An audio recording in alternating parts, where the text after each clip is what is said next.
반갑습니다. 태극도 진경 공부 시간입니다.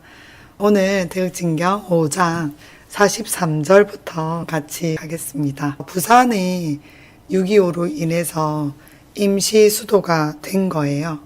이 나라에 임시 수도가 되고 나니까 정말 부산이 서울이 된 거잖아요. 그래서 종도가 도주님께 새서울이 정말 되었습니다. 이렇게 얘기를 한 거죠. 내가 말하는 새서울은 한 나라의 수도가 아니다. 그 새서울은 구천상제님의 도수에 따라 도주님께서 공부하셔서 설법하는 통일신단 조화정부로서 3계를 광구할 태극기동의 원점이다 라고 이제 말씀을 하셨거든요. 늘 이제 새서울 관련 구절이라고 생각이 들었었는데 이번에는 이 통일신단 조화정부에 약간 제가 좀 꽂혔어요. 그래서 통일신단이 뭘까?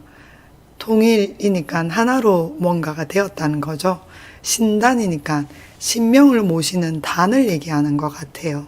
그래서 지금은 많은 종교들이 있고 그만큼 많은 신들과 신명들이 있죠. 근데 하나의 통일신단을 만드시겠다. 정부를 이제 두는데 조화정부라고 이제 말씀하셨어요. 일단 통일신단 할 때 요 단자가 한글 진경하고 한자 진경이 좀 다른데요. 한글 진경에는 이 단자가 지금 앞에가 나무 목자면은 박달나무 단자고요. 요 앞에가 토가 붙으면 법단, 재단 할 때 단자거든요. 한자 진경에는 여기가 토로 되어 있어요. 태극진경 3장 55절인데요. 11월 금음에 황새마을로 환호하셔서 측금 임원들에게만 하교하시기를 단도수의 단은 법단, 천재단의 단이며 단과 같은 뜻이므로 단군의 명호도 이를 취함이니 나의 이 도수로서 단군에게도 해원의 대운이 재례하게 되리라. 단군께서도 해원을 하게 될 것이다 라고 말씀을 하셨어요. 그래서 통일신단 할 때 그 단자도 요 법단, 천재단 이렇게 연결이 되는 것 같더라고요. 태극진경에 찾아보니까 단도수만 10번이 나오더라고요.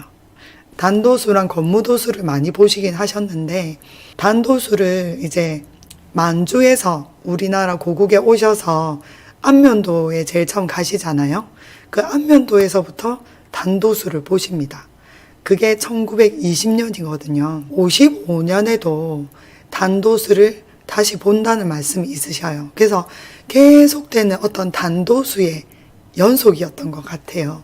그래서 정말 이 단이 너무 중요하지 않았나. 그러니까 단도수를 엄청 많이 보셨겠죠. 일단 단에 대해서 먼저 찾아봤어요. 단은 높직하게 만들어 놓은 어떤 자리 또는 예전에 흙이나 돌로 쌓아 올린 제사터, 제를 지내는 단 이렇게 나와 있거든요. 그래서 다른 곳과 구별되는 어떤 신성한 단을 만드신 것 같습니다. 이제 단군에 대해서도 한번 찾아봤습니다. 단군하면 우리가 고조선 또는 단군조선의 초대 군주로 알고 있죠. 우리는 단군 할아버지 이런 얘기가 좀 더 익숙한데요. 정확한 명칭은 단군 왕검입니다. 우리 한민족의 시조이죠. 보통은 단군 신화라는 얘기 많이 들으셨죠. 단군 신화라고 혹시 생각하고 계시는가요? 신화라고 하는 것이 실제로 있지 않은 옛날 이야기 같은 그런 느낌이잖아요. 단군 신화는 우리 민족의 시조이고 고조선의 창업왕인 단군에 관한 신화인데요. 다들 아시겠지만 너무 오랜만이니까 간단하게 얘기를 하자면 두 가지 버전이 있어요. 한 가지는 환인과 그 아들 환웅의 아들인 단군에 이르기까지 3대에 걸친 가계인데요. 환웅이 아버지의 환인의 도움과 허락을 얻어서 하늘에서 태백산, 지금의 백두산이라고 하거든요. 그 태백산에 내려와서 신단수 아래 신시를 베풀고 스스로 환웅 천왕이라 하면서 인간 세상을 다스리게 됩니다. 그러다가 이제 한 가지 버전은 뭐냐면 곰이 호랑이와 함께 사람이 되기 원하였다가 곰만 여자 사람으로 되어서 이제 이 여인이 웅녀가 사람의 몸으로 현신한 환웅하고 혼인을 해서 그 아들이 단군이고 그 단군 앙금이 우리의 시조이다. 이 버전이 하나 있고요. 이제 삼국유사에 나온 기록입니다. 그 다음에 이승유의 제왕운기라는 책에는 큰 변화가 있어요. 이제 앞부분은 같은데요. 환웅과 환인이 내려오신 거는 같은데 웅녀가 사라져요. 이 제왕운기에는 뭐라 돼 있냐면 대신에 환웅의 손녀가, 환웅은 하늘나라에 계신 분이죠. 그분의 손녀가 등장을 하는데 환웅이 손녀로 하여금 약을 먹고 사람의 몸을 갖추게 한 후 단수신과 혼인하게 해서 이 사이에 아기가 태어나서 이름을 단군이라고 했다라고 나온답니다. 이렇게 해서 그 조선에 이 단군이 왕이 되었다고 제왕운기는 기록을 하고 있고요. 이 제왕운기라는 요 책과 삼국유사는 시대가 10년밖에 차이가 안 난답니다. 쓰여진 연대가 10년밖에 차이가 안 나는데 이렇게 다르게 나왔고 어떤 사람의 몸이 아니었던 분이 뭔가를 먹고 사람이 되어서 환웅하고 혼인을 해서 단군을 낳았다. 요런 버전은 좀 비슷해요. 그래서 저는 단군 신화라는 말을 잘 안 씁니다. 왜냐하면 단군이란 분이 계셨던 것 같아요. 이렇게 상제님께서도 단군이 해원된다고도 말씀을 하셨고 또 태극도 취지서에서 영성한 분이, 영이 뛰어나신 분이 우주 사이에 왕래하고 태극의 기틀에 굴신하며 이런 분이 1100년마다 한 번씩 오시는데 이른바 천지와 더불어 그 덕을 합하고 1월과 더불어 그 밝음을 합하고 사시와 더불어 그 질서를 그대로 화하며 귀신과 더불어 그 기륭을 합하시는 분이다라고 하면서 제왕으로 오신 분이 복희 단군 문왕이시다라고 분명하게 말씀하시거든요. 여기 단군이 들어가십니다. 그리고 사도로서 어떤 스승의 길로 오신 분이 공자서가 노자이고 이번에 무국으로 강사하신 분이 우리 구자상제님이다라는 구절이 나오는데요. 그래서 단군은 신화 속의 인물이 아니라고 생각을 하고요. 또 뭐가 있냐면 단기 있죠. 지금 우리는 서기를 쓰잖아요. 23년, 예, 서기. 올해는 단기 4346년입니다. 단기는 단군께서 고조선을 창업하셔가지고 그 1년을 시작으로 해서 센 거예요. 그래서 우리나라는 4346년에 역사를 가지고 있는 민족입니다. 단군이란 분은 홍익인간이라는 건국 이념만 봐도 성군이시거든요. 널리 인간을 이롭게 하라. 그런 분을 신화 속의 어떤 가상인물로 일제강점시대에 이제 이렇게 만드는 거예요. 우리나라만큼 역사가 긴 민족이 없거든요. 일본이 문화말살 정책으로 자기들의 발밑에 두려고 하니까 너희는 역사 얼마 안 돼. 이런 거를 이제 하기 위해서 그것을 신화로 만들어 버립니다. 우리의 역사입니다. 살아있는 역사. 그래서 단군 왕검은 통치자, 이제 왕이시기도 했고 또 제사장이시기도 했어요. 그래서 복희, 단군 이렇게 얘기를 하셨는데 우주의 봄 시대거든요. 그때는 정말 많은 사람들이 하늘을 받드는 그런 세상이었어요. 그래서 하늘을 받드는 세상이고 주위의 사람들과 어울리는 세상이고 나의 욕심보다는 우리 모두가 함께 잘 되는 것을 꿈꾸던 지금처럼 뭐 풍족하거나 먹을 것이 많거나 그렇진 않았지만 그냥 열매 따먹고 있는 것 같이 나눠 먹고 해도 서로를 위하는 그런 세상이지 않았나라는 생각이 듭니다. 근데 점점 사람들이 윤회를 거듭하면서 이제 나를 생각하는 그 욕심이 이제 가득 차게 된 거예요. 그것이 천하지 대병이지 않나, 무도병이지 않나. 그 욕심으로 인해서 나만 잘 되고자 하는 것으로 인해서 점점 신과도 연결되었던 그것이 단절되고, 왜냐하면 신이 없다고 생각하니까요. 단절되고 신이 없으니까 내 마음대로 해도 되죠. 뭐 두려울 게 없잖아요. 그런 도를 잃어버린 세상으로 지금까지 온 거예요. 그래서 금수의 세상인 거죠. 처음에는 도가 있었던 세상이었는데 도와 덕으로 다스리던 그 세상에서 점점 힘으로 다스리는 세상. 그래서 힘이 강한 사람이 약한 나라를 이렇게 침략을 해서 강대국이 되는 그런 세상에서 점점 인간이 그 근본을 잃어버리는 금수의 세상으로 치달아가고 있는 이 가운데 다시 도로 돌아가는 일이 생긴 거죠. 네, 태극도가 이 세상에 나왔습니다. 상제님의 공사로 인해서. 앞으로의 통일진단이 그래서 생기지 않나, 상제님께서 그렇게 해서 공사를 보신 게 아닌가라는 생각이 들었어요. 여기는 강화도 만이산의 참성단입니다. 세종실록 지리지에도 나와 있는데요. 꼭대기에 참성단이 있는데 돌로 쌓아서 단의 높이가 10촉이고 위로는 모지고 네모난 모양이고 아래는 둥글며 이렇게 나와 있어요. 그러면서 세상에 전하기를 조선 당군이, 즉 당군께서 하늘에 제사를 지내던 석단이라 한다라고 세종실록 지리지에 나와 있습니다. 이렇게 보면은 여기 분양할 수 있는 향로가 있습니다. 또 보면 위에서 본 모습입니다. 이 산 꼭대기에 이렇게 제단처럼 조선시대에도 굉장히 많은 수리를 했어요.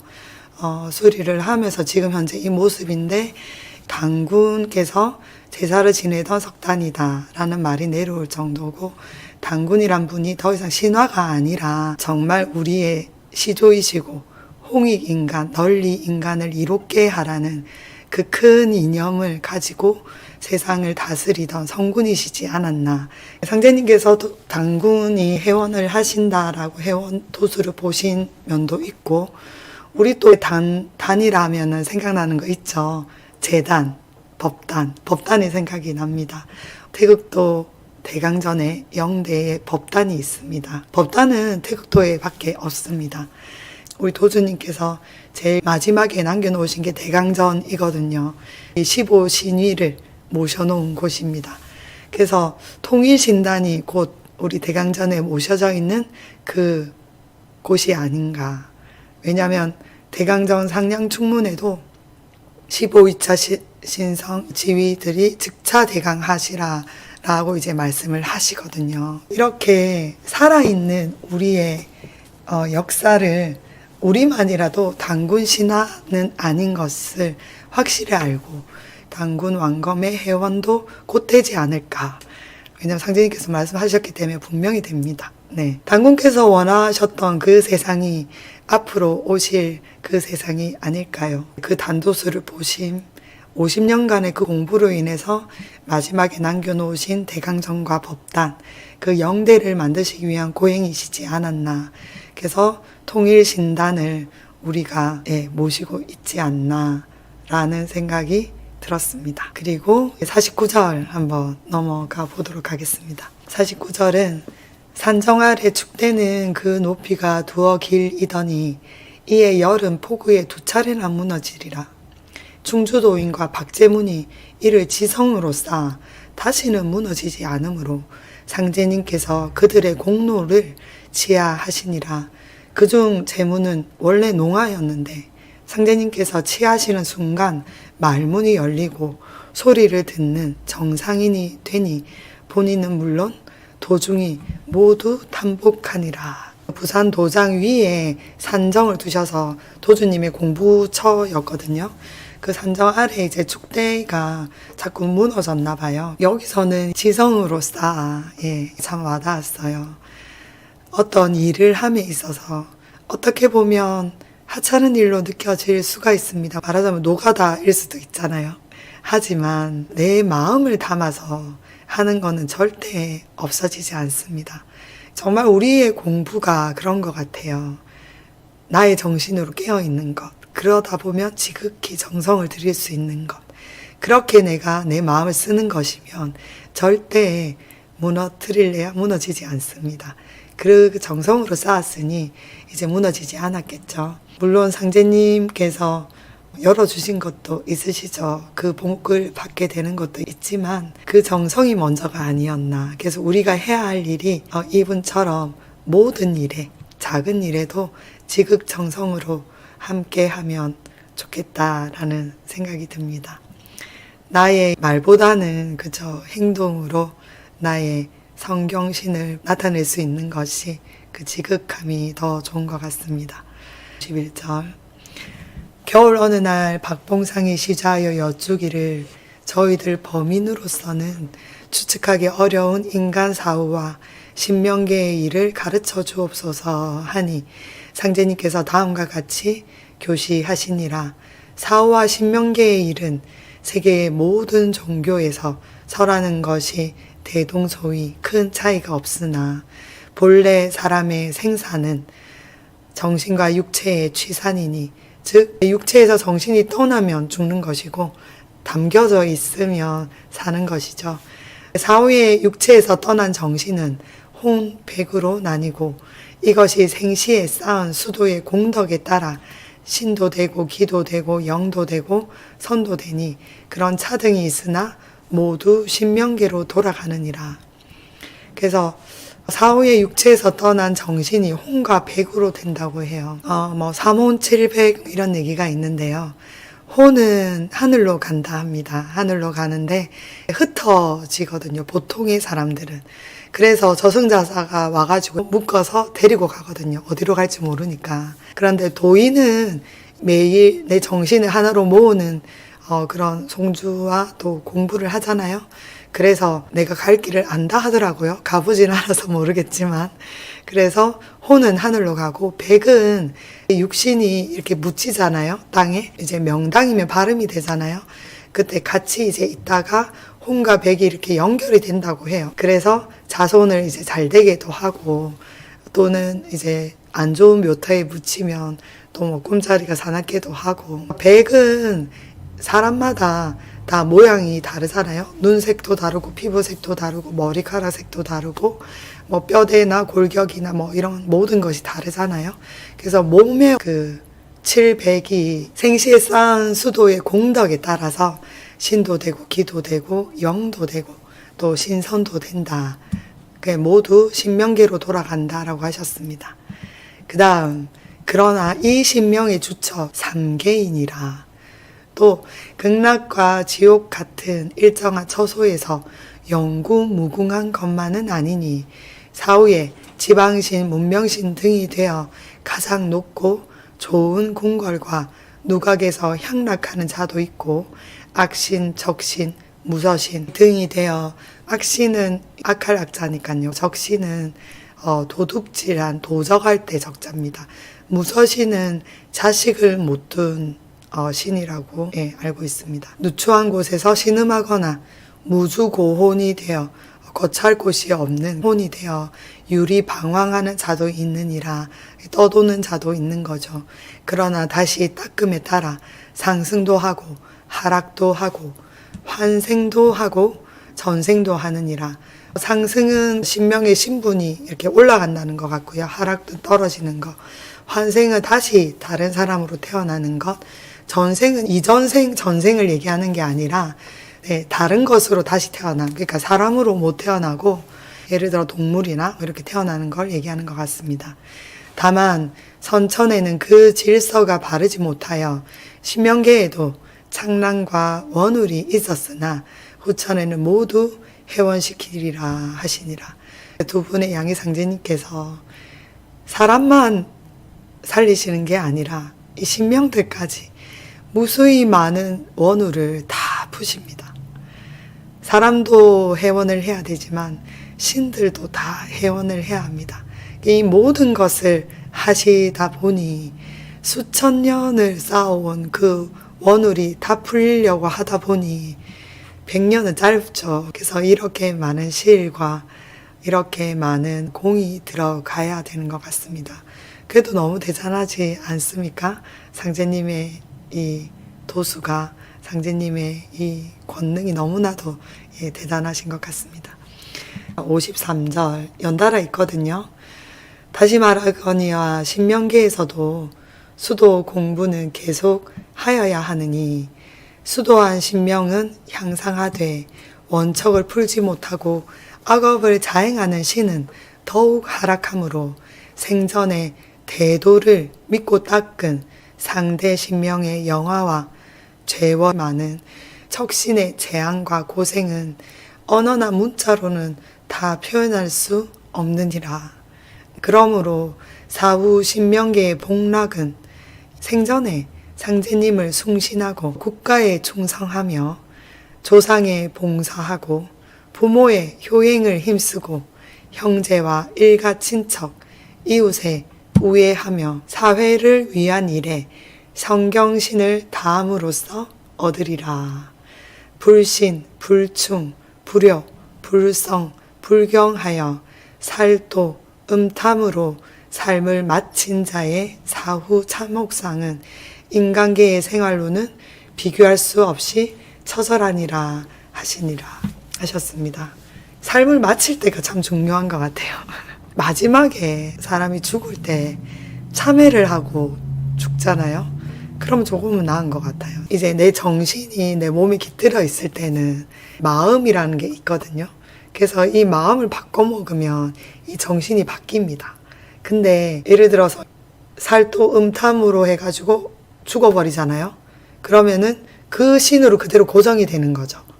근데 죽기 직전에 내가 후회하고 반성하고 그런 마음이면 죽어서도 그 정신이 다르겠죠. 그래서 조금이라도 일찍 참회해야 됩니다. 반성하고요. 우리는 상제님의 도를 닦고 있잖아요. 상제님의 도를 닦고 있으니까 그 법방을 행하는 것, 상제님을 숭신하는 게 제일 큰 것 같아요. 그 다음에 국가에 충성하는 것.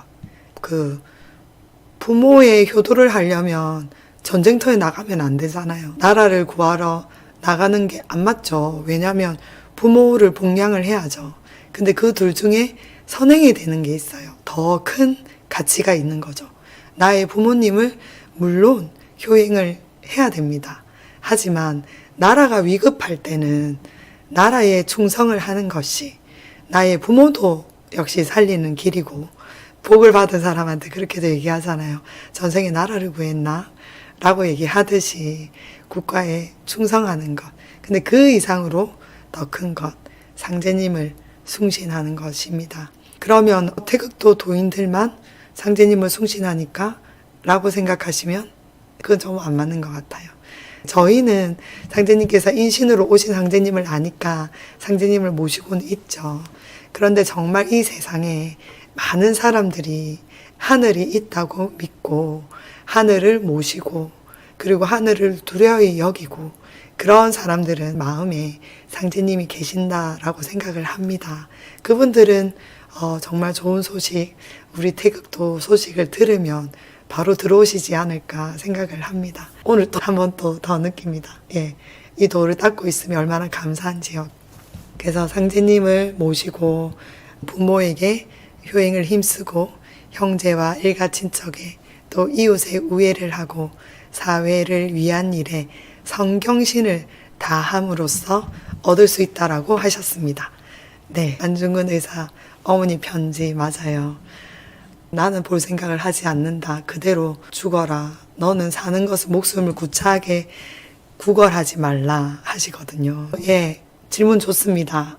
만약 아픈데 그 고통을 참고 하루라도 세상 사는 게 나은가요? 아니면 고통을 좀 더 줄이고 세상을 떠나는 게 낫나요? 일단은 고통을 좀 더 줄이고 세상을 떠난다라는 것이 방법이 두 가지죠. 하나는 스스로 죽든지 아니면 타인으로라도 죽든지. 근데 그 두 가지는 저는 바르지 않다고 생각을 해요. 내한테 오는 그 고통은 내가 지은 업보로서 온다라고 생각을 하거든요. 인명은 하늘의 뜻이라고 생각을 합니다. 그래서 하늘이 거두어 가시면 내 명이 닿으면 부르시면 당연히 가야죠. 그렇지 않고 그냥 나의 고통을 좀 줄이려고 자살하면 더 큰 죄를 짓게 됩니다. 사람의 목숨을 않는 것. 자살하면 사람들이 끝이라 생각하는데 안 그래요. 상제님께서도 말씀하셨잖아요. 죽어서는 더 말로 형언할 수가 없다고요. 인간 세상에서 벌을 받고 가는 게 더 낫습니다. 질문 감사합니다. 오늘도 같이 해주신 도인분들 감사합니다. 오늘도 많이 웃는 하루, 좋은 하루 되십시오.